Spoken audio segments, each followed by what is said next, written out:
anche il web streaming.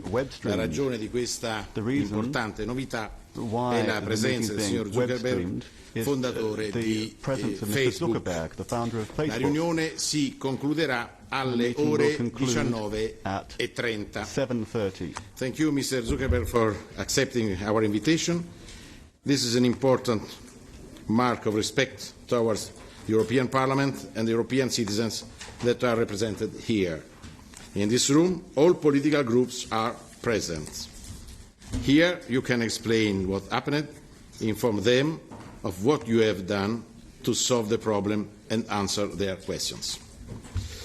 A questa riunione seguirà un'audizione pubblica sulla questione che avrà luogo presso la Commissione Libe tra qualche settimana, con la partecipazione di altre commissioni competenti, e si incaricherà di approfondire la questione da un punto di vista più tecnico e in modo più circostanziato, cioè sarà un vero e proprio hearing.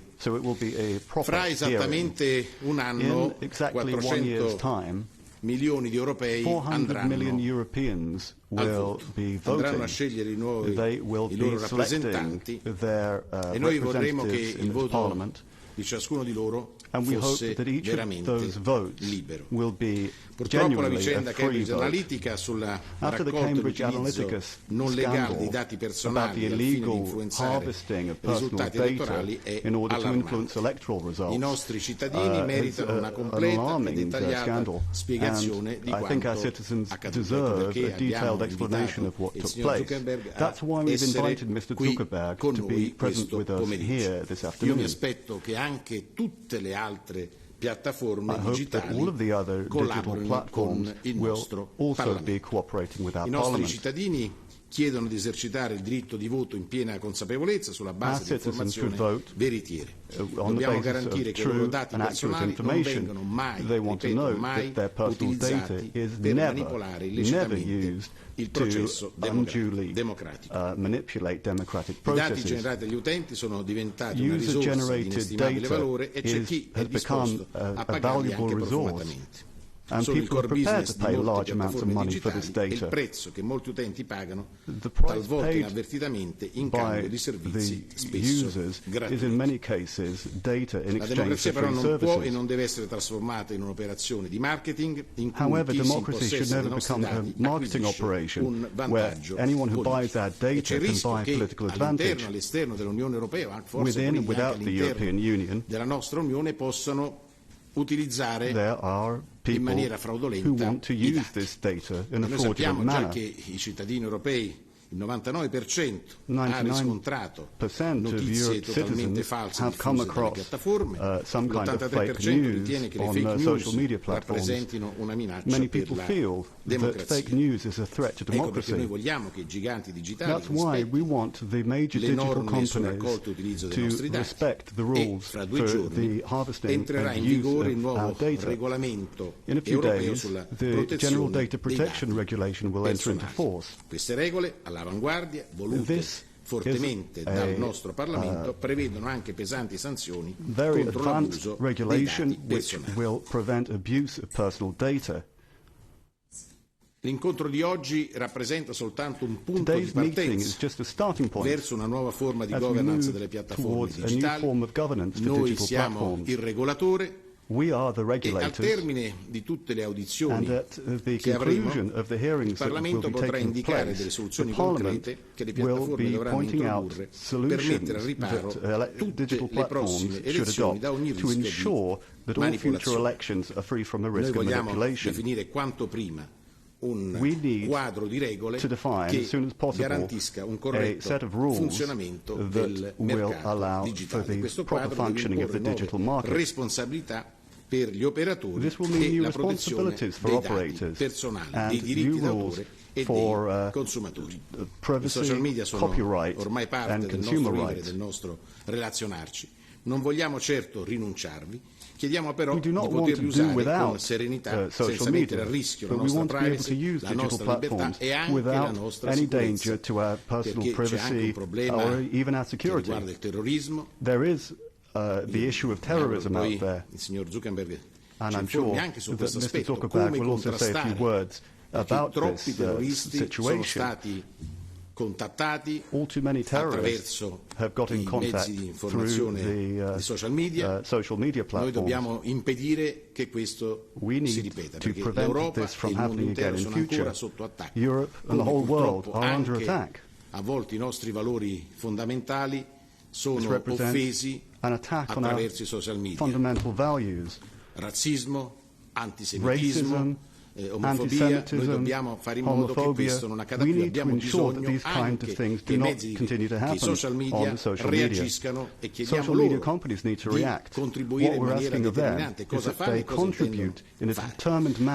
Ora, per passare al vivo del confronto con il signor Zuckerberg, darò prima la parola a lui perché possa illustrare ciò che è accaduto, ciò che intende fare in futuro e quali sono le scelte della sua azienda. Poi saranno i presidenti dei gruppi nell'ordine abituale, quindi la Presidente della Commissione, il Presidente della Commissione per le Libertà Pubbliche e in ultima la signora Wikström che rappresenta i presidenti delle commissioni. Io credo che il tempo sarà per porre le domande per intervento di circa 3 minuti in modo da poter avere poi la risposta. Qualora ci fosse tempo possiamo anche vedere di fare qualche altra domanda. Ora do subito la parola al signor Zuckerberg perché possa illustrare la sua posizione e poi passeremo alle domande.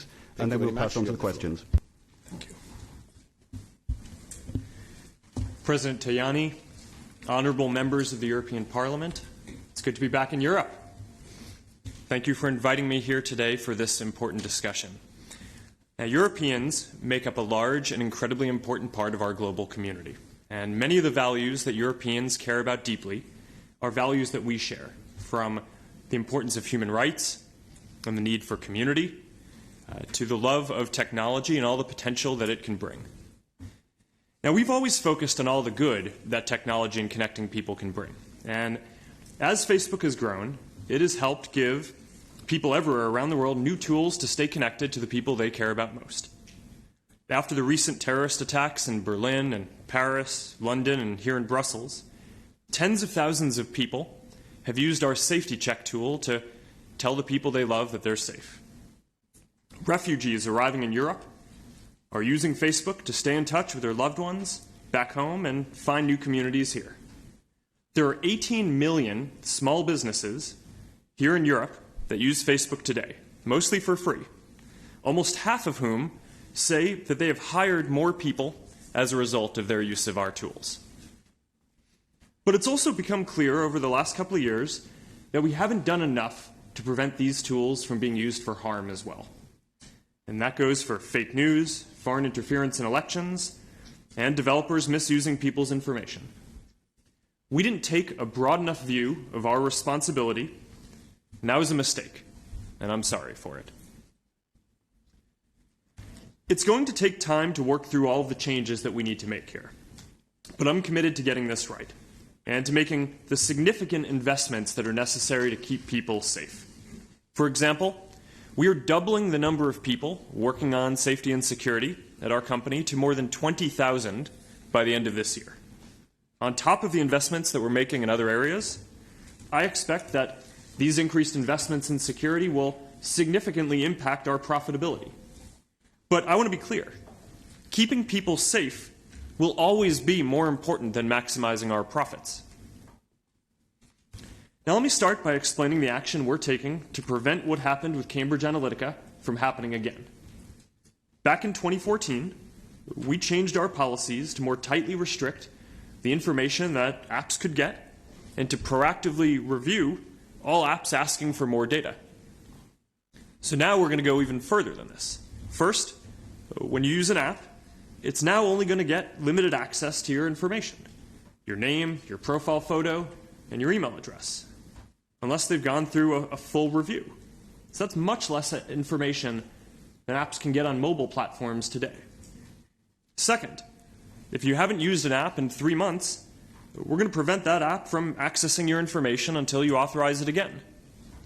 Third, last month, we showed everyone on the top of their news feed a tool with a list of all of the apps that they've used as well as a simple way to remove permissions for any apps that they no longer want to access.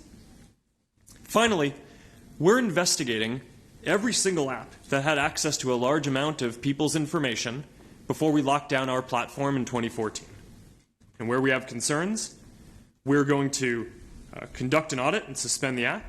And if we conclude that people's personal data was misused, we will ban the app and the developer completely and tell everyone who is affected. So far, we've investigated thousands of apps, and we've suspended more than 200. As we work to protect people's information, we also need to give people more control. At the heart of Europe's new data protection law, the GDPR, are three important principles: control, transparency, and accountability. And we've always shared these values and given people the ability to control what information they share and who they share it with. And now, we're going even further to comply with these strong new rules. We're making the same controls and settings available to people who use Facebook around the world. In addition to GDPR, we're also working to give people important new controls. For example, in your web browser, you already have a simple way to clear your cookies and browsing history. So we're building a version of this for Facebook too, that we're calling Clear History. It will enable you to see the information we receive from websites and apps when you use them, and to clear this information from your account and turn off the ability to store it associated with your account going forward. Now, when you clear your cookies in your web browser, that can make your browsing experience worse. You may have to sign back into every website that you use, and clearing your history on Facebook may make parts of your experience worse too. But this is an example of the kind of control that we think that people should have, and something that privacy advocates and regulators, especially here in Europe, have long called for. Now let's turn to elections. In the next 18 months, there are important elections globally, including many here in Europe, as well as for the European Parliament, the United States, Brazil, India, and Indonesia. In 2016, we were too slow to identify Russian interference on Facebook in the US presidential election. At the time, we were more focused on more traditional kinds of cyber attacks, like phishing and malware. And we identified those and we told people. But we weren't prepared enough for the kind of coordinated misinformation operations that we are now aware of. So since then, we've made significant investments to protect the integrity of elections by making these kinds of attacks much harder to do on Facebook. And I have more confidence that we're going to get this right going forward, because we've already done a better job in several important elections since 2016, including the French presidential election, the German elections, and the Alabama special election in the US last year. We're working with governments and other technology companies to share information about threats in real time. So for example, in Germany, before the 2017 elections, we worked directly with the German Federal Office for Information Security. We're also using new technology, including AI, to remove fake accounts that are responsible for much of the false news, misinformation, and bad ads that people can see on Facebook. In the run-up to the 2017 French presidential election, our systems found and took down more than 30,000 fake accounts. And in the Alabama special election in the US, we were able to proactively detect and remove fake accounts from Macedonia that were trying to spread misinformation. Now, it's worth adding that a lot of fake news is economically motivated, not politically motivated. Right? It's much like email spam in that way.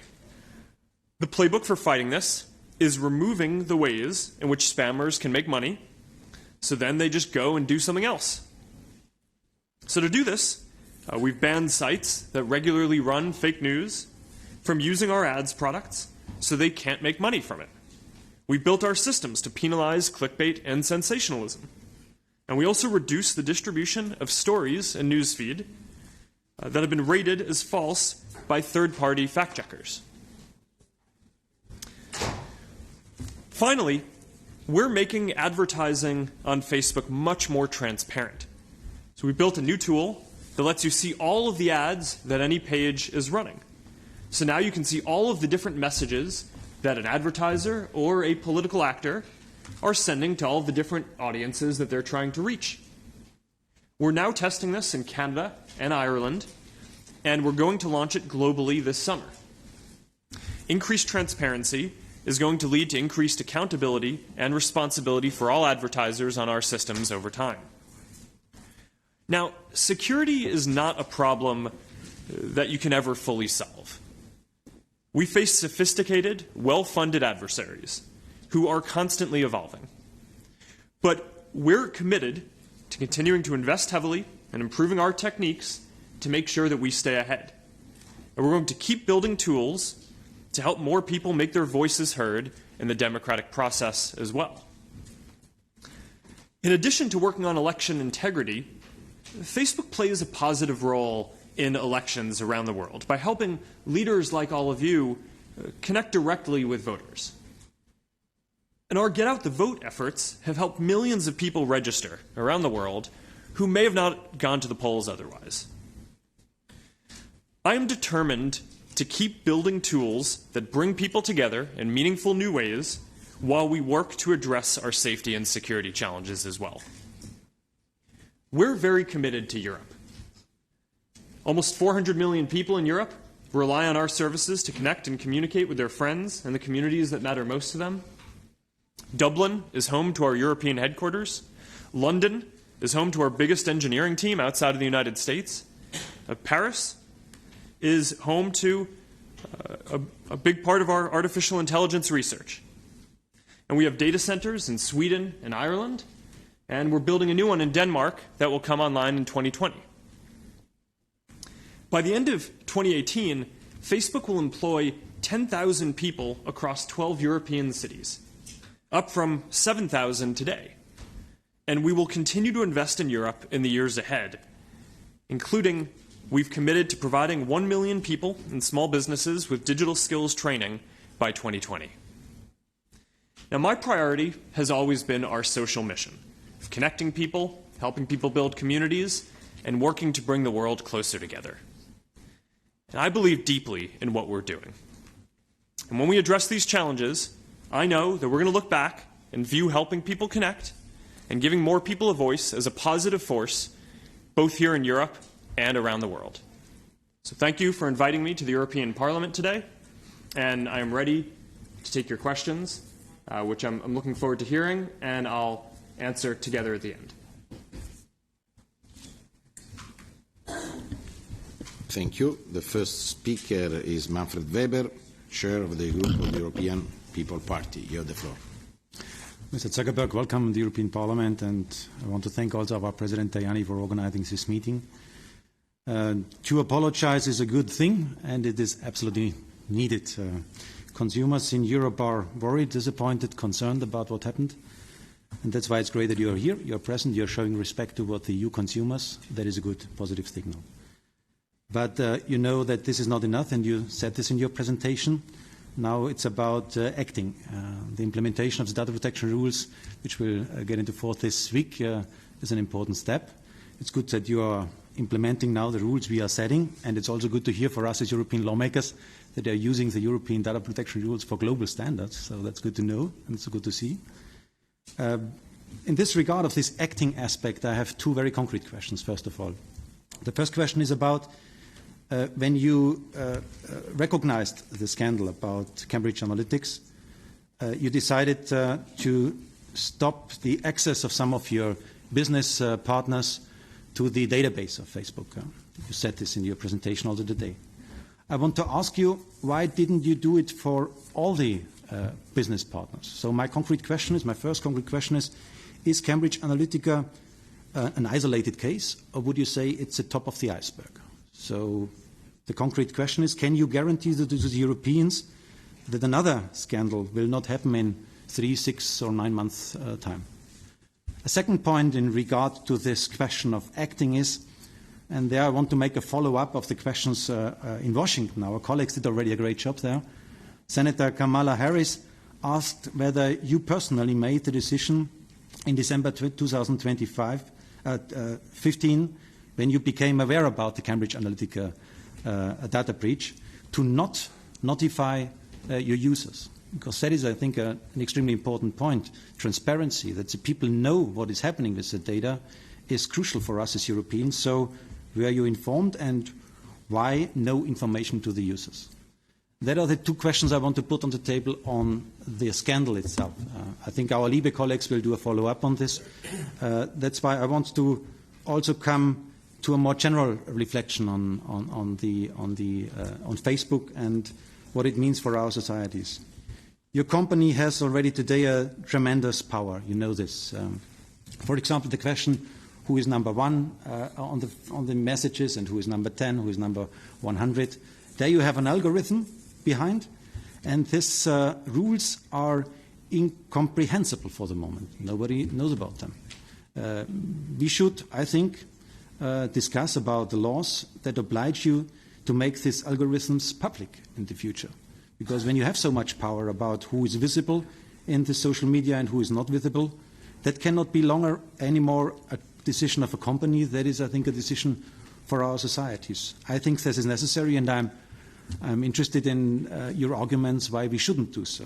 And in addition, I want to underline that between Europe and America, we have different understanding about what is allowed to publish and what is not allowed to publish.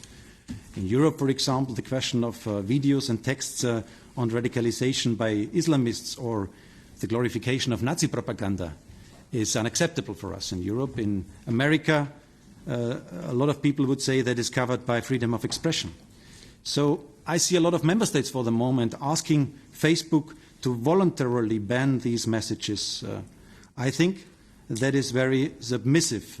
We should not ask the company to do so, to delete it. I think we should clearly regulate clear rules, what is allowed in social networks in Europe and what not. And finally, during your testimony before the Congress, Senator Lindsey Graham asked you repeatedly the name of only one of your competitors, only one, without success. Probably you can give us today for the European market a competitor. Probably there is one in Europe if there is nobody in America. Is there today in Europe an alternative to Facebook for the services you are offering? WhatsApp and Instagram are already part of your empire. Would you consider your company as a monopoly?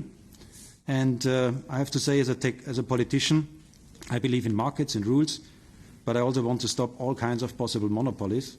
And that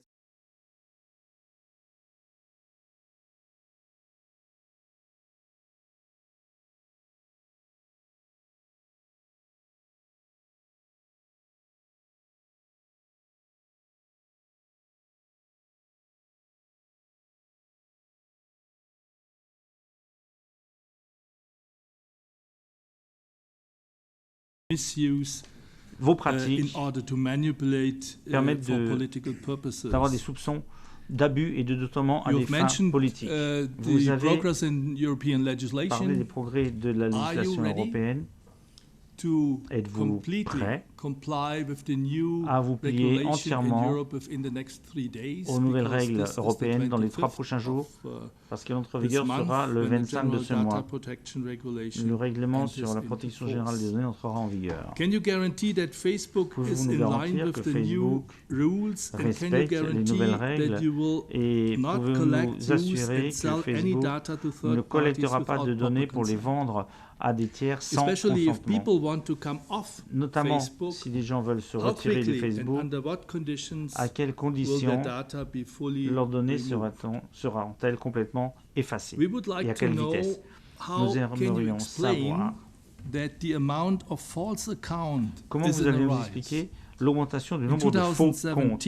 En 2017, Facebook a rapporté que 2 à 3% de tous les comptes étaient des faux comptes. En 2018, on est arrivé à 3 à 4%. Que fait Facebook pour endiguer les techniques extrêmement sophistiquées, puis parler de la création de ces faux comptes et qui diffusent toutes sortes de nouvelles, notamment en matière de manipulation politique. Peut-être nous dire le nombre de faux comptes que vous avez supprimés cette année. I'm personally interested in the question of the forthcoming European elections. You mentioned experiences in France and in Germany, which came into existence under the pressure of the respective governments. How can you et des pressions exercées par le gouvernement. Comment pouvez-vous nous garantir, comment allez-vous nous garantir from foreign and hostile interference qu'il n'y aura pas de forces hostiles qui pourront manipuler le processus démocratique par le biais de votre plateforme en vue des prochaines élections européennes. Pouvez-vous nous le garantir? Êtes-vous prêt à le faire pour l'ensemble de l'Union européenne? Et comment allez-vous adapter votre modèle d'entreprise? Je suis convaincu que nous sommes à la croisée des chemins, que l'heure est grave. Vos pratiques entrepreneuriales portent atteinte à deux grandes valeurs de nos sociétés. Tout d'abord, les données personnelles, qui sont devenues peut-être l'avoir le plus important dans la société médiatique moderne. Et ensuite, vous avez remis en question le droit de nations souveraines à se gouverner elles-mêmes. C'est sur ça les enjeux. Now, Mr. Kamal, co-chair of the European Conservative Group. You have the floor. Thank you, Mr. Zuckerberg. Thank you very much for coming to the European Parliament today and for agreeing to send your legal and technical experts to the Civil Liberties Committee. And can I also thank those here in the Parliament who have made this meeting possible. Now, please rest assured, I'm not here to try and score any cheap political points or to do any stunts here, but I want to concentrate on what is important for the many people who have contacted me when they knew I'd be here in the room today. Look, I'm a libertarian-minded conservative, and I believe in market-led solutions, and that bureaucracy shouldn't starve innovation. I'm also very tech-oriented. I quite often joke that I used to be a geek, I'm now the father of geeks. But where business takes advantage of their users or consumers, then they come to us as politicians and they expect us to do something. At least say something, but also do something. And what happened with the Cambridge Analytica case has quite rightly raised serious concerns. Now, many of us use social media. Indeed, I crowdsourced some of the questions today using social media before I came here. But what's really interesting has been the public outcry over so-called shadow profiles, where Facebook collects and stores data about internet users that don't have or use Facebook. Now, I understand that Facebook admits that you collect this data and then store it for about 10 days. But given that this data is collected continuously and that most people use the internet almost every day, then in effect, this becomes a continuous cycle. Now, I believe in self-responsibility. And I know that by having my own Facebook account, I have to take some responsibility for what I put on my own Facebook account. But what happens if I don't have a Facebook account? Is the only way of preventing Facebook collecting my data to avoid the internet Est-ce que je dois éviter l'Internet pour éviter que Facebook puisse me donner si je ne suis pas membre de Facebook? Ou y a-t-il une autre possibilité? Comment les non-utilisateurs peuvent-ils empêcher Facebook de collecter leurs données? Et que font les utilisateurs? Que faites-vous des données des non-utilisateurs Facebook? Vous les commercialisez ou pas? Est-il acceptable moralement de collecter des données de non-utilisateurs de Facebook? Et si je n'utilise pas Facebook, suis-je à même de voir les données que j'ai collectées sur mon compte, c'est-à-dire sur moi? Merci de vos réponses. Monsieur Verhofstadt, président du groupe ALDE. Now, Mr. Guy Verhofstadt, the chair of the group of the Alliance of the Liberals and Democrats. De l'Alliance des libéraux et démocrates en Europe. Thank you, President. First of all, my apologies. I came in the middle of your Excusez-moi, je suis arrivé, Monsieur Zuckerberg, I was saved by Facebook Live, so I followed you on Facebook Live, and that was my rescue. Sauvé par Facebook, puisque j'ai pu vous suivre en direct. Il y avait des grèves à Paris aujourd'hui, c'est pour ça. I have to tell you, Mr. Zuckerberg, you remember me, in fact, a protagonist of a book. Vous me rappelez un personnage de roman. Maybe you know that book, and the name of the protagonist, Mr. Calden. Calden is the protagonist in a book of Dave Eggert, as you know. The Circle. D'un livre qui s'appelle The Circle. It's about a big data company. A data company which is out of control.